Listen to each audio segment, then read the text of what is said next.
Usually when we talk about organizing a major international sports tournament, there's this comforting, almost, I don't know, mathematical geometry to it. Right, yeah, like a clean bracket. Exactly. It's a lot like planning a dinner party for exactly 32 guests. You know exactly how many tables you need, you know who sits where, and the math just sort of works. It divides perfectly. Yeah, you divide by 2, then by 2 again, then by 2 again until someone takes home the trophy. It's clean, it's symmetrical, and, it makes sense to our brains. It's the perfect bracket structure.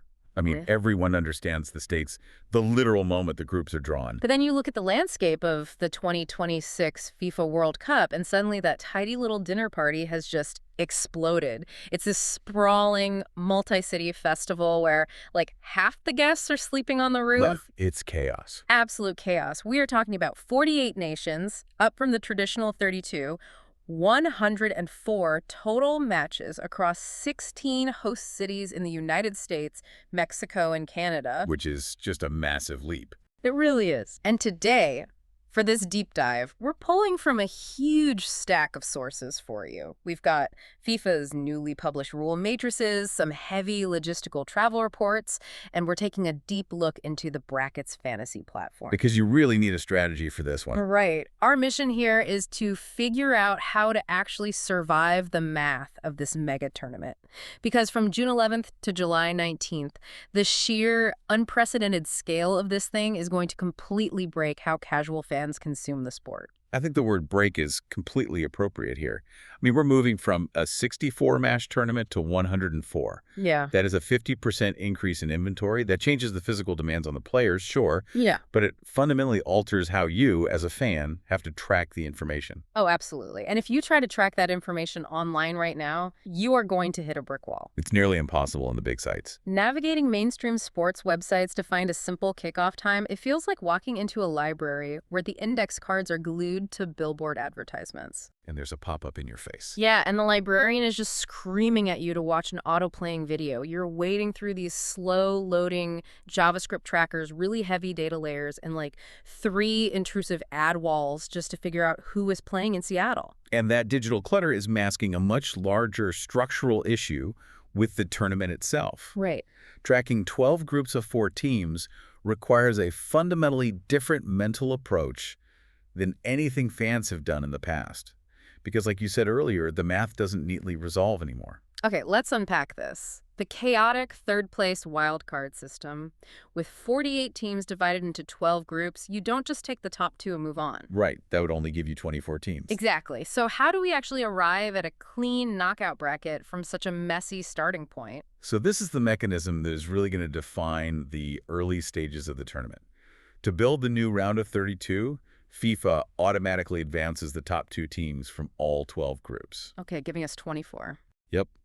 But to get the remaining 8 spots and actually make the math work for a knockout bracket, they scoop up the 8 best third-place finishers across the entire tournament. Wow, the Big 8 bubble. Exactly. Meaning you could be sitting in third place in Group A, and your fate depends entirely on the outcome of a match in, like, Group L 3 days later. That's exactly what's going to happen. Mm-hmm. And to determine those 8 advancing teams from 12 different third-place finishers, FIFA employs a very strict sequential tiebreaker matrix. Okay, walk us through the matrix. First, they look at total group stage points. If a team manages 4 points, say a win, a draw, and a loss, they're usually mathematically safe. Makes sense. 3 points puts you squarely in the danger zone. But if multiple third-place teams are tied on points, they immediately move to goal difference. So total goals scored minus total goals conceded. Okay, so if you are going to lose to a heavy favorite, like France or Argentina, you need to lose by exactly 1 goal, not 4. You have to protect your goal difference at all costs. But what happens if goal difference is also completely identical across 2 different groups? Then the matrix moves to the highest number of overall goals scored. Interesting. The underlying logic here is that FIFA wants to actively reward aggressive attacking play. So a 3-3 draw is mathematically more valuable than a 0-0 draw when it comes to breaking these multi-group ties. Oh, that's smart. It incentivizes teams not to just park the bus. Exactly. Now, after goals scored, it goes to the most group stage wins. And if they are somehow still tied after all of that, it comes down to fair play conduct points. Wait, really? Like the actual yellow and red cards? Yes, and this isn't just a theoretical failsafe, We have actually seen this devastate teams before. Seriously. Back in 2018, Senegal and Japan were tied on points, tied on goal difference, tied on goals scored, and they had drawn against each other. That is wild. Senegal was eliminated and sent home simply because they'd accumulated 2 more yellow cards than Japan over their 3 games. Mm. Yeah, a yellow card is -1 point, an indirect red is -3, a direct red is -4. That is staggering to think about. You could have a powerhouse nation battling for a wild card spot, right? And Look a at it. single yellow card for time wasting in the 90th minute drops them out of the top 8. Completely altering the hemisphere, the entire knockout bracket. A single sliding tackle can literally rewrite the path to the final. It really can. And if, by some absolute statistical miracle, teams are still deadlocked after the fair play cards, FIFA just resorts to a blind random draw. Drawing lots. Unbelievable. So, understanding the sheer terrifying scale and the unpredictability of these wildcard scenarios, it really reveals a massive flaw in relying on those bloated websites we talked about Hell earlier. are they? You can't rely on a constantly refreshing web page to visualize how a random yellow card in Group B affects the standing of a team in Group J. You need a bird's eye view. Right? We need a physical, reliable way to organize this information in our everyday lives just to keep our sanity. Which is precisely the problem sportsbrackets.net set out to solve, with their cleanly compartmentalized layout options. Yeah, I was looking at these in the sources. They've introduced these low-ink minimalist PDFs specifically designed for this massive 48-team format. And that's actually a really practical workaround. I mean, I can't tell you how many times I've abandoned printing a tournament bracket because it was this 50 megabyte file covered in high resolution, full color photos of Estadio Azteca. Right, the stadium backgrounds. Yeah, you hit print and suddenly your printer is just chugging away, making those horrible noises and draining $50 worth of cyan and magenta ink. The heavy graphics look great on a Retina screen, sure, but they are a massive pain point for practical use. Exactly. Fans want to pin these brackets up in their offices, maybe at the local bar, or build out a desk reference sheet. They don't want to have to buy a new toner cartridge just to track the tournament. No, nobody wants that. So these low-ink, black and white PDF designs strip away all that noise so you can actually process the structure. And they offer specific variations depending on your personal viewing strategy. Like the blank knockout bracket, which I assume is for those of us who want the tactile satisfaction of writing in those wildcard teams with a Sharpie as the drama actually unfolds. Yes, exactly. That is the reactive approach. But they also offer fully pre-filled group stage paths for the more proactive fan. How does that work with so many unknowns? Well, it's vital if you want to look ahead and map out where the Giants are projected to land. You can map the potential paths for the defending champions, starting in Group J, or see the exact hurdles the U.S. men's national team faces coming out of Group D. Ah, so it shows you the predetermined slots, like Group A winner versus Group B runner-up. Precisely. You can visualize the whole roadmap. Okay, but let me push back on this a little bit. Sure. I understand the nostalgia of a paper bracket, but I have a supercomputer in my pocket. My phone has dedicated sports apps that push notifications to my watch. So what does this all mean? Is it actually better to stick a black and white piece of paper on my fridge rather than relying on an app that updates live? It is better. And what's fascinating here is the reason why. It comes down to the geographic reality of a North American tournament. The travel distances. When you have 104 matches spread from Vancouver all the way to New York, human error regarding time zones is inevitable. The physical matrix is actually your best defense against your own schedule.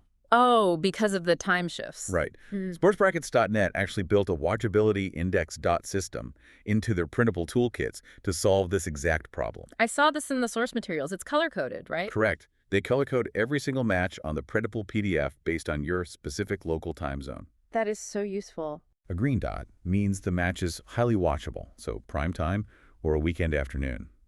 A yellow dot means it's a tight window, maybe early morning or late night, requiring some extra coffee. And the red dots. A red dot means it is a tough, middle-of-the-night kickoff, strictly for the diehards. Having that physical time-adjusted sheet on your wall prevents you from setting an alarm for 3 a.m.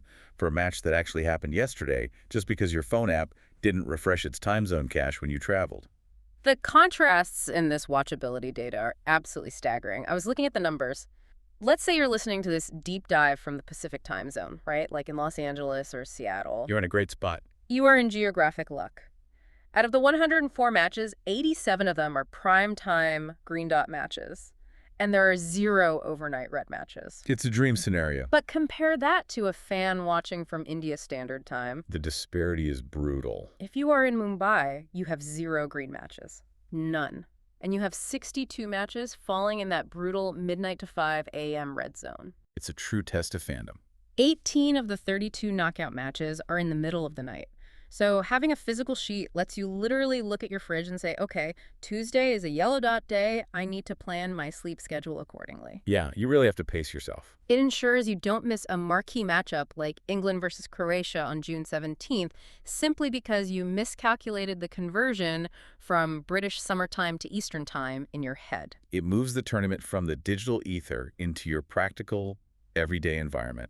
You are anchoring the schedule to your physical reality. So having this physical map on your wall saves your sleep schedule.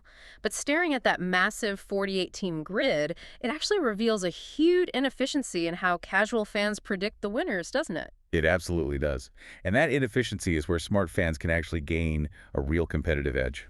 Which brings us to the fantasy sports platform that sportsbrackets.net has launched. It's at fantasy.sportsbrackets.net. It's a really unique system. Now, before anyone rolls their eyes at another fantasy league, what I love about this is that it avoids the fatigue that usually sets in by week 2 of a standard tournament. It's not a grind. Right. It isn't a daily, exhausting second job grind where you are constantly tweaking a 15-player roster for an entire month. The format is entirely different. And to understand the edge you can gain, we really have to look at the underlying mechanics of their brackets league. Walk us through it. You start with virtual cash to draft your team, and every player has a price tag, which is standard. But the massive constraint, the rule that completely changes the strategy, is that you are strictly limited to a maximum of 3 players per country. Only 3. Furthermore, you're only allowed 3 transfers between each stage of the tournament. Hold on, I gotta say, that sounds terrible at first glance. Half the fun of fantasy is building an unstoppable super team.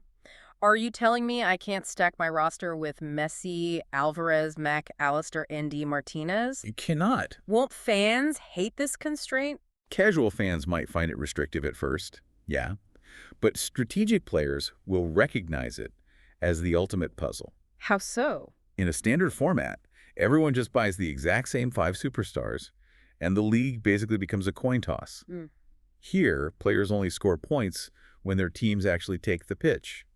Because you only have 3 transfers between stages, you can't just draft for pure explosive talent. You have to look at the long game. You have to draft for survival.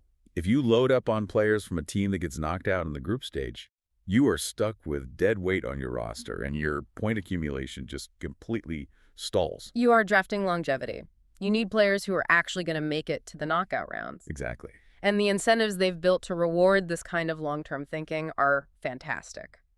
Let's break down the payout structure because we are talking about real rewards here. Oh yeah, significant payouts. They're paid out in USDC, which, if you aren't familiar, is simply a digital dollar. It means payouts are instant, secure, and borderless no matter what country you're playing from. The global accessibility is a key feature here. In the free tier, which costs literally nothing to enter, there is a $1,000 prize pool. Just for playing. First place takes home $340, just for being strategically sound and putting together a good bracket. And for those who want slightly higher stakes, they have the premier tier. It's a $10 entry fee. But here's the brilliant part. A progressive 65% of the entries go directly to the winners. It creates a massive pot. And it yields prizes at every single stage of the tournament. You can win payouts for leading after the group stage, the round of 32, the Super 8, the semis, all the way to the overall ranking. It's designed to keep you engaged. Right. It keeps you invested for the entire month, rather than just giving up and deleting the app if you have a bad opening week. The progressive structure rewards sustained tactical execution. Okay, so we know the constraints and we know the prizes. Give us the masterclass. Based on the rules and matrices we've analyzed in the sources, what is the high-level tactical advice that is going to give you, the listener, a mathematical advantage? There are 3 primary strategies you really need to master here. The first is what analysts refer to as the captaincy loop. The captaincy loop, okay. In this specific format, whoever you designate as your captain earns double points. But the platform gives you the ability to switch your captain's armband mid-match day window if your first choice underperforms. Wait, how does changing my captain midweek actually give me a statistical edge? Aren't I just guessing twice? It is a mathematical probability shift. Think of it like this. You pick a premium attacker who plays on the very first day of the match window. Okay, like a Tuesday game. Right. If they blank, maybe they hit the post, maybe the opposing goalie has the game of his life. You don't just settle for those low points. You immediately move the armband to another star player on your roster who is playing later in the week. Oh, I see. You are essentially giving yourself two independent rolls of the dice to secure a massive double-point haul every single round. That is so smart. You are actively minimizing your risk by spreading it across the calendar. Exactly. Okay, I get the offensive side, but with 104 games in the tournament, aren't we going to see a lot of exhausted, low-scoring draws? How do we monetize a boring 0-0 game? That leads directly to the second strategy, which is utilizing high-probability defensive blocks. Defensive blocks. Casual fantasy players usually pick one defender from France, one from Brazil, and one from the USA because they just want name recognition. Right, they just pick their favorite players. But the smart play is to monopolize the clean sheet points. You look for a heavy favorite that has been drawn into a particularly defensive-minded group, and you stack their goalkeeper and their primary center back together. Because defenders get bonus points if the opposing team doesn't score. Precisely. If that heavy favorite wins 1-0, your fantasy ranking will just skyrocket in a single afternoon because you captured all the defensive bonus points from that shutout. Wow. You are compounding your returns on a single, highly probable outcome rather than hoping three different defenses all miraculously manage to keep a clean sheet on different days. That makes a lot of sense. You're hedging your bets, but also doubling down where it counts. So we have the captaincy loop for offense, defensive blocks for the back line. What is the third strategy?